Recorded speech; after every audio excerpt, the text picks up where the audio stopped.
to our channel. Today we are diving into one of the most incredible stories of courage and faith ever told. The story of Daniel in the lion's den. It's a tale of political intrigue, extreme jealousy, and unwavering trust in the face of certain death.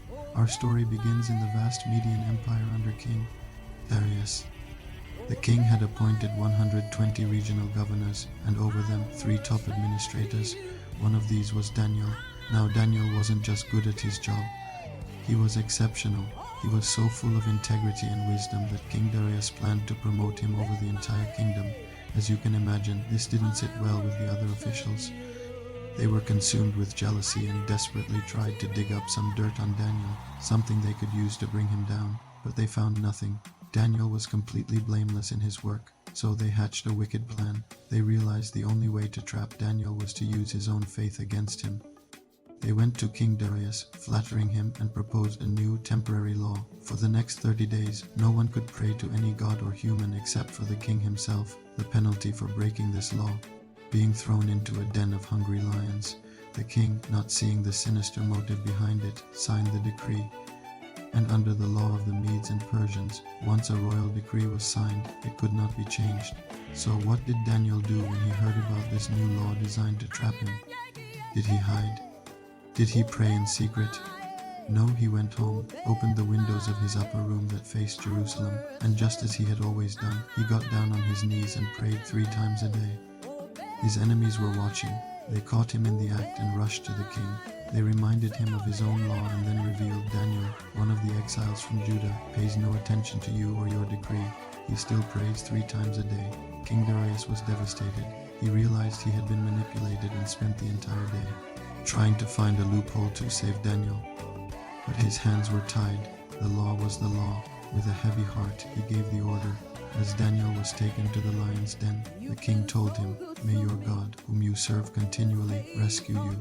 A large stone was rolled over the entrance, sealed with the king's own ring.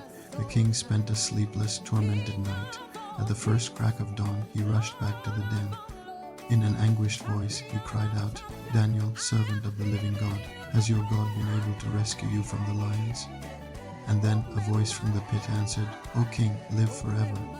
My God sent his angel, and he shut the mouths of the lions. They have not hurt me." The king was overjoyed. He ordered Daniel to be lifted out, and there wasn't a single scratch on him because he had trusted in his God. But the story doesn't end there. The king then commanded that the men who had plotted against Daniel, along with their families, be thrown into the same den. The lions immediately overpowered them. King Darius then sent a new decree throughout the entire kingdom, honoring the God of Daniel as the living God who rescues and saves. Daniel's story is a powerful reminder that integrity and faith can overcome even the most impossible situations. Thank you for watching. If this story inspired you, please hit that like button and don't forget to subscribe for more content like this. Have you ever felt like you're in a situation that's completely hopeless? Like a dream has died or a part of your life has just turned to dust? Today we are diving into one of the most powerful stories in the Bible that speaks directly to that feeling, the vision of the Valley of Dry Bones in Ezekiel chapter 37. This incredible vision was given to the prophet Ezekiel at a dark time.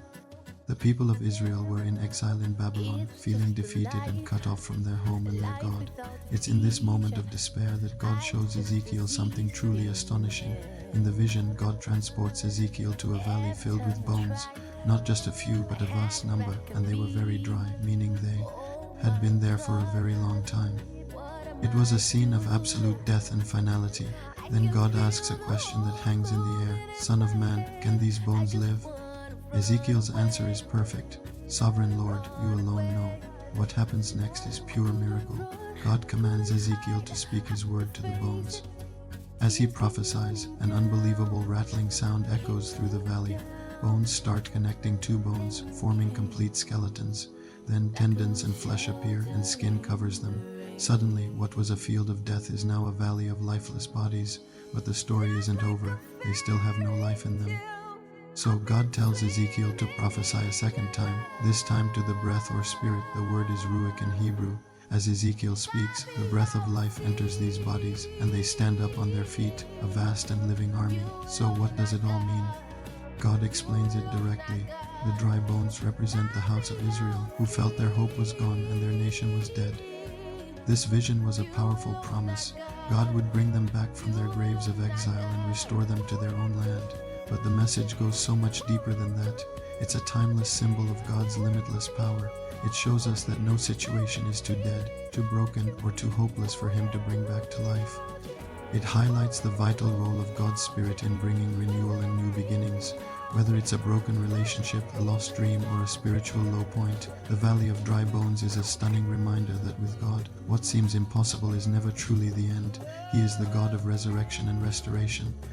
Thanks for joining me on this deep dive today. If this story resonated with you, hit that like button and subscribe for more content that explores the powerful truths of the Bible.